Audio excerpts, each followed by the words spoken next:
ہے کسی عالم نے کہہ دیا ہے تو آپ اس طرح کر کے اس کا غلط مفہوم نہ لیں کسی قاری صاحب نے. اور قاری صاحب کو شوق کوئی نہیں ہوتا پیسے اکٹھے کرنے کا, وہ تو کمیٹی والے کہتے ہیں نہ اکٹھے کیے تو چھٹی کرا دینی ہے, اس لیے وہ اکٹھے کر لیتے ہیں بیچارے کئی دفعہ اسپیکر کھول کے. تو اب وہ جو سن رہا ہے اس کا بھی پریشر بڑا ہوا ہے, کہتا ہے ساؤنڈ نہیں دینا پہ بہن. تو بارک اللہ فی اہلک و مالک, اللہ تیرے اہل میں بھی برکت کرے, اللہ تیرے مال میں بھی. یعنی جب بھی تمہیں کوئی ہدیہ دے تو اس کے مال کے لیے بھی دعا کرو اور اس کی اولاد کے لیے بھی دعا کرو. یہ حضور نے ہمیں سکھایا ہے. قرض ایک صحابی پہ بڑا چڑھ گیا تو حضرت عبداللہ ابن مسعود سے کہنے لگے قرضہ بڑا چڑھ گیا, فرمانے لگے تمہیں وہ دعا نہ سکھاؤں جو ہمیں نبی پاک نے سکھائی ہے. فرمایا اگر تمہارے اوپر پہاڑ کے برابر بھی قرضہ ہوگا تو اللہ تمہارے قرضے کا بندوبست فرما دے گا. پر مسئلہ یہ ہے دعائیں یاد کرنی پڑتی ہیں اور پڑھنی پڑتی ہیں. یاد کرنی پڑتی ہیں اور ہم ہیں تعویذ پہ لگے ہوئے کہ کچھ لکھ کے دے دیں تاکہ باندھ لوں. دعا سکھائی نبی پاک نے, کیا فرمایا اللہم اکفنی بحلالک عن حرامک واغننی بفضلک عمن سواک. فرمایا یہ دعا مانگا کرو, اے اللہ مجھے کفایت کرنے والا رزق عطا فرما اور مجھے حرام سے بچا اور مجھے اپنے فضل کے ساتھ دوسروں سے بے نیاز کر دے.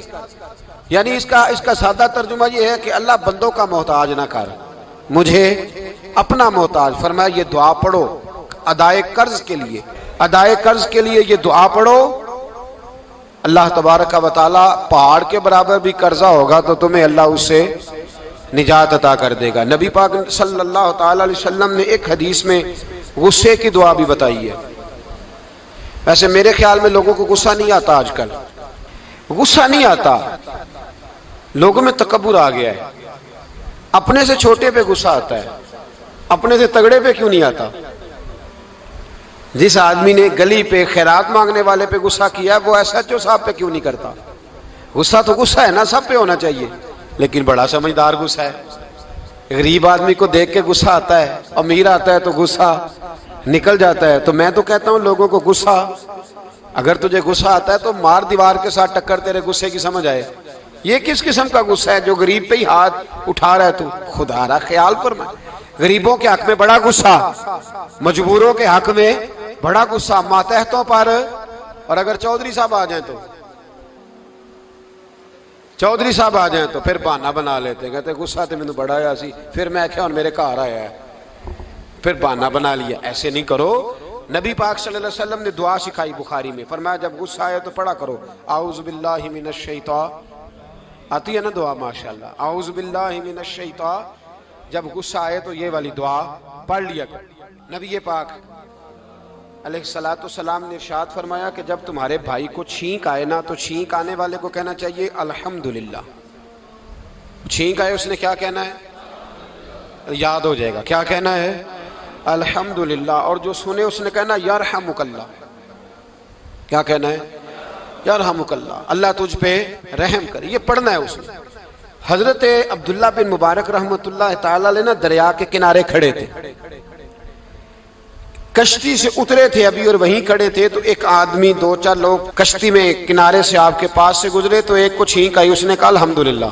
اب سنت ہے کہ جواب دو یرحمک اللہ, اللہ تیرے اوپر رحم فرما. جواب دینا تھا لیکن وہ کشتی تیزی سے گزر گئی. حضرت عبداللہ بن مبارک رحمۃ اللہ تعالی علیہ نے ملاح کو بلایا, فرمانے لگے اس کشتی کا پیچھا کرنا ہے. وہ کہنے لگا سواریاں بیٹھیں گی تو جاؤں گا. اس زمانے میں جو پوری کشتی کا ایک سائیڈ کا کرایہ تھا وہ 5 دینار تھا. فرمانے لگے تو نہ اس طرح کر, اسپیشل مجھے لے جا بٹھا کے. کیا لے گا, اس نے کہا 20 دینار لوں گا. فرمایا 20 ہی دوں گا. اس کشتی کا پیچھا کیا اور جس آدمی کو چھینک آئی تھی نا اس سے جا کے یرحمک اللہ کہا. اس نے جواب میں جزاک اللہ کہا. تو آپ فرمانے لگے میرا کام ہو گیا, واپس چل. ملا دنیا دار تھا, وہ سوچنے لگا, پہلے تو اس نے سوچا میرا کیا ہے, 20 دینار تو ان کے گئے ہیں. لیکن جب اترنے لگے نا تو 20 دینار دیے یا 20 درہم دیے. تو وہ کہنے لگا حضرت جی صرف ایک لفظ کہنے کے لیے آپ نے اتنا پیسہ خرچ کر دیا. فرمایا لفظ کہنے کے لیے نہیں, اپنے مصطفیٰ کی سنت ادا کرنے کے لیے, اپنے نبی پاک علیہ السلام کی سنت ادا کرنے کے لیے. یرحمک اللہ, اللہ تیرے اوپر رحمت کرے. کس طرح کا خوبصورت انداز سکھایا. دیکھیے ایک حدیث ترمذی شریف میں نبی پاک صلی اللہ علیہ وسلم نے فرمایا کسی بیمار کو دیکھ کے یا کسی مصیبت میں مبتلا آدمی کو دیکھ کے تم یہ دعا پڑھ لو، تمہیں کبھی وہ مصیبت نہیں آئے گی۔ کیسی خوبصورت دعا ہے۔ کسی مصیبت زدہ کو بیمار کو دیکھ کے پڑھو، تمہیں کبھی وہ مصیبت الحمدللہ الذی عافانی مما ابتلاک بہ وفضلنی علی کثیر ممن خلق تفضیلا۔ اللہ تعالیٰ کا شکر ہے جس نے مجھے اس مصیبت سے عافیت دی اور اس بیچارے کو یا تجھے اللہ نے مبتلا کیا، اور اللہ نے مجھے اپنی بہت ساری مخلوق پہ فضیلت دی ہے، یعنی اللہ نے مجھے بڑا اچھا رکھا ہوا ہے یار، میں تو الحمدللہ بڑا اچھا ہوں، دیکھو بیچارہ۔ یعنی یہ دعا بھی ہے اور اپنے اوپر شکر ادا کرنے کا ایک اعلیٰ حضرت فاضل بریلوی رحمت اللہ تعالیٰ علیہ کو نا گلے کے اندر چھوٹی چھوٹی 2 پھنسیاں نکل آئیں، تو اس زمانے میں طاعون کا مرض پھیلا ہوا تھا۔ ایک بڑے قابل حکیم کو لایا گیا، انہوں نے چیک کر کے کہا آپ کو تو طاعون ہو گیا ہے، فرمانے لگے چل دوڑ جا، مجھے طاعون نہیں۔ اس نے کہا جناب یہ گلے پہ بنا ہوا ہے اور سب کو پتہ ہے آج کل پھیلا ہوا۔ فرمایا سب کو ہو سکتا ہے، مجھے نہیں ہو سکتا۔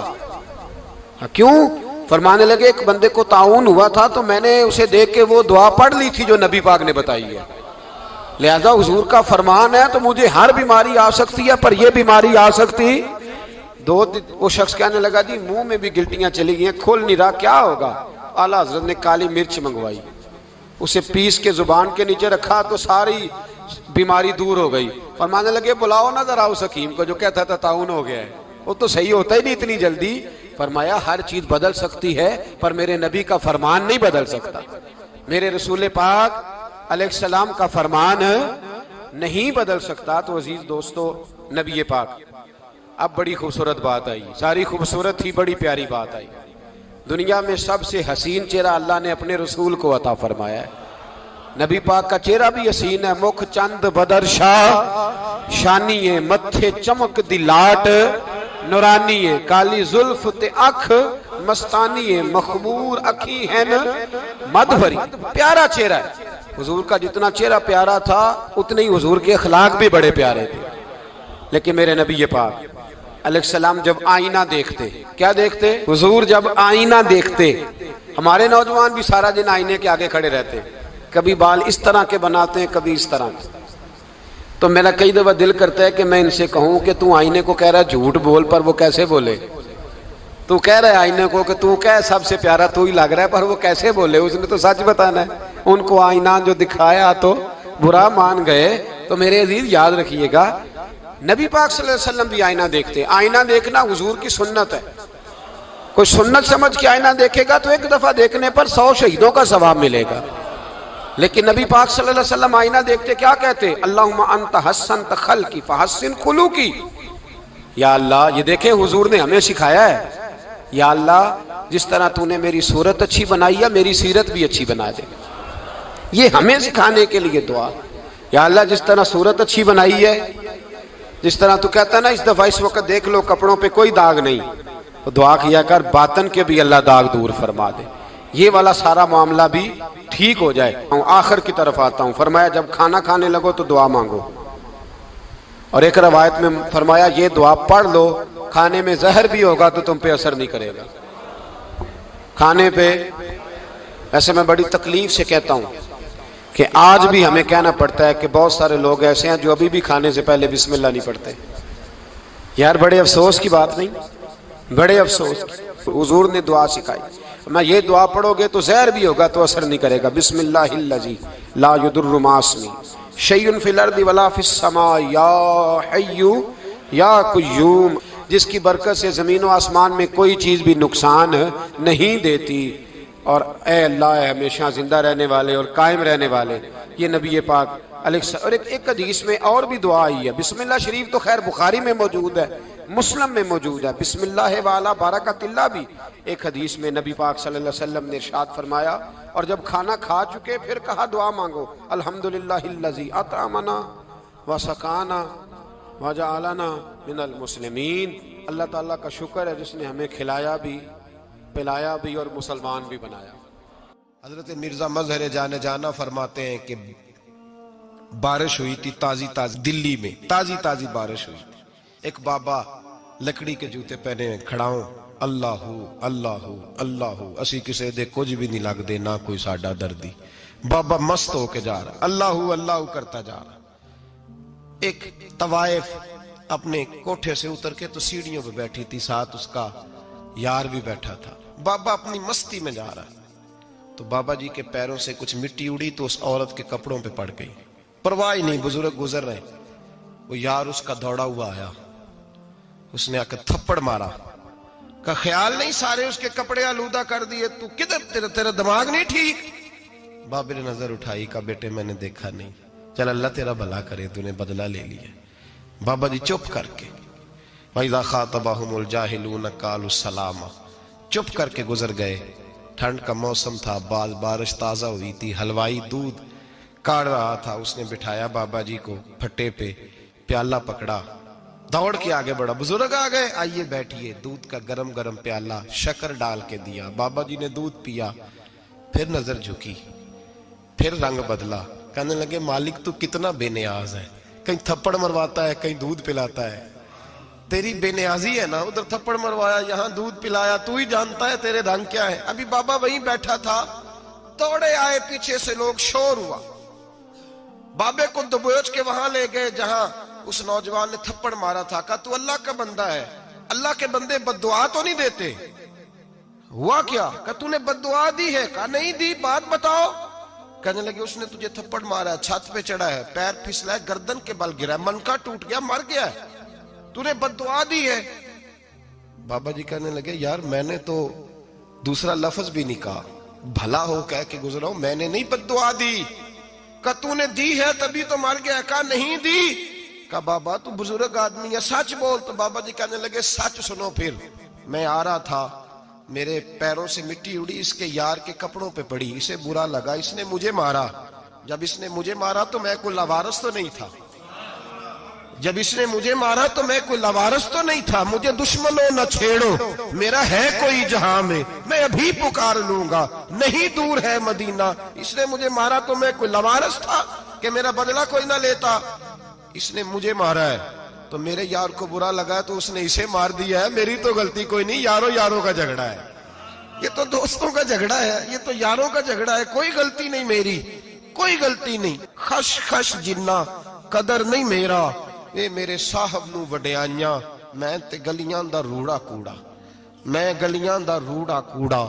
میں نو محل چڑھایا ہے سائیاں، میں نو محل چڑھایا ہے سائیاں. فرمایا اس نے مجھے لوارث سمجھا تھا کہ تھپڑ مار کے گزر جائے، میرا کو پوچھے گا ہی نہیں. میرے رسول پاک علیہ السلام کے بارے میں رب فرماتا ہے ابھی میں تو تیرے ہوتے ہوئے کافر کو سزا نہیں دیتا کہ تو موجود ہے. یاد رکھیں حضرت فضیل بن عیاض فرماتے ہیں ایک جوان تھا، مسجد میں آیا، لوگوں سے کہنے لگا روٹی کھلاؤ. کسی نے توجہ نہ کی. اس نے کہا میں رب بتانے والا ہوں، میری طرف دیکھو تو صحیح. کسی شخص نے خیال ہی نہ کیا. پھر اس نے کہا یار تھوڑا سوچو. نمازیوں سے کہا، اہل علاقہ سے کہا، انہوں نے کہا تیری طرح کے بڑے درویش دیکھیں. مسجد کے محراب میں وہ رب کریم کا بندہ انتقال کر گیا. جب فوت ہو گیا نا، لوگوں کا مزاج ہے بیمار کو دوائی نہیں دیتے، جنازے پہ وقت پہ پہنچ جاتے. جب کوئی گر رہا ہوتا ہے تو سہارا کوئی نہیں دیتا، جب کوئی گر جاتا ہے ٹانگ ٹوٹ جاتی ہے تو تیمارداری کو زمانہ پہنچ جاتا ہے.